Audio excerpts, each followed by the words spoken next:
Всем привет! Сегодня готовим вкусный хрустящий хлеб-кирпичик, всем известный пшеничный белый хлеб. Этот хлебушек долго остается свежим, совершенно не пахнет дрожжами и не крошится. У него такой правильный тягучий мякиш. Тесто на этот хлеб замешивается очень быстро, буквально в одной чашке.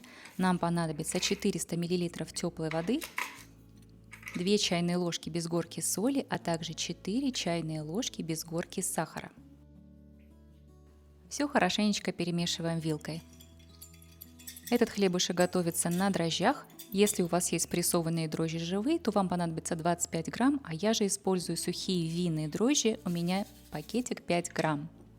Еще раз все хорошенечко перемешиваем до растворения дрожжей. Сюда же всыпаем 600 грамм муки, у меня это белая пшеничная мука, я ее не просеивала, просто как есть, 600 грамм.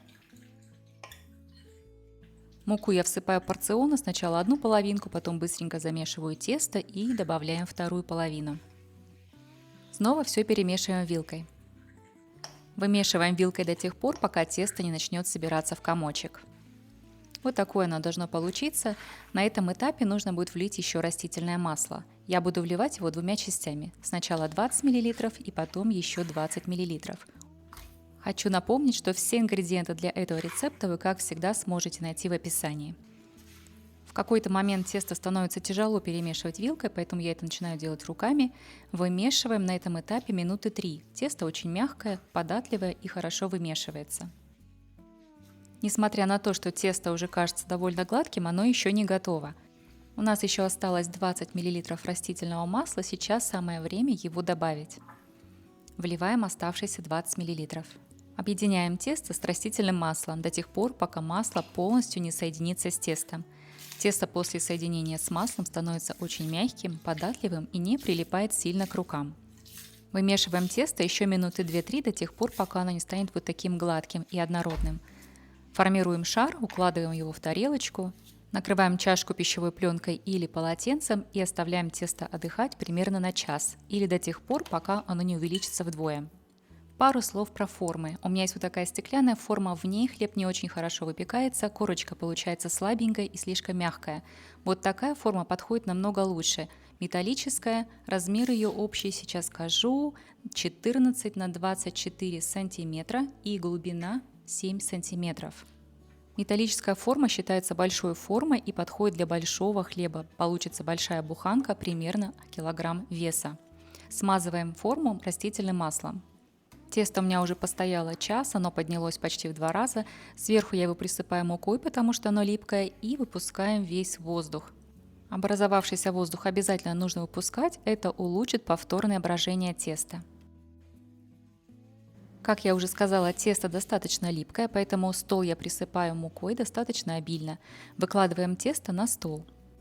Сверху снова я тесто присыплю немного мукой и начинаю его вот таким образом распределять и формировать такой небольшой прямоугольник. По необходимости также выпускаем воздух и скручиваем наш прямоугольник вот в такой ролик. По мере скручивания я стараюсь ориентироваться на свою форму и по мере необходимости подгибаю края и углы так, чтобы тесто у меня вместилось хорошо в формочку. Хлебушек сформирован, отправляем это тесто в подготовленную заранее форму. Отправляем после этого тесто снова на расстойку в теплое место, до тех пор, пока тесто не поднимется примерно до краев формы. Вот так оно должно выглядеть. Отправляем хлеб выпекаться при температуре 200 градусов по Цельсию примерно на 40 минут или до золотистой корочки, или до желаемого цвета. Выпеченный хлеб сразу же вытряхиваем из формочки на решетку или можно поставить его на тарелку так, чтобы он полностью не соприкасался донышком и чтобы снизу он мог также остывать. Выпеченный хлеб очень хорошо пахнет, прям как в пекарне. У него хрустящая корочка, посмотрите, какой хороший цвет. В идеале хлебу хорошо немножечко остыть, прежде чем мы его будем нарезать, но я хочу вам показать, у меня хлеб все еще горячий, что получается внутри. Вот такой белый мякиш, мелкопористый, мягкий. Вот такая хорошая корочка, она хрустит, приятный запах, приятный хруст, а мякиш совершенно не крошится. Смотрите, он плотненький, мягкий, рвется достаточно упругий, никаких крошек с него не сыпется. Еще раз хочу ваше внимание обратить на то, что эта буханка очень большая, примерно килограмм весом. Есть формочки поменьше, тоже металлические, которые рассчитаны на примерно объем 500 грамм хлебушка. Тогда этого объема теста хватит вам на 2 буханки. Это очень удачный рецепт пшеничного белого хлеба. Также на канале у меня есть еще другой хлебушек, тоже очень вкусный рецепт. Я поставлю ссылочку в описании, попробуйте. Если вам понравился этот рецепт, дайте мне знать лайками или комментариями, и до встречи в новых видео.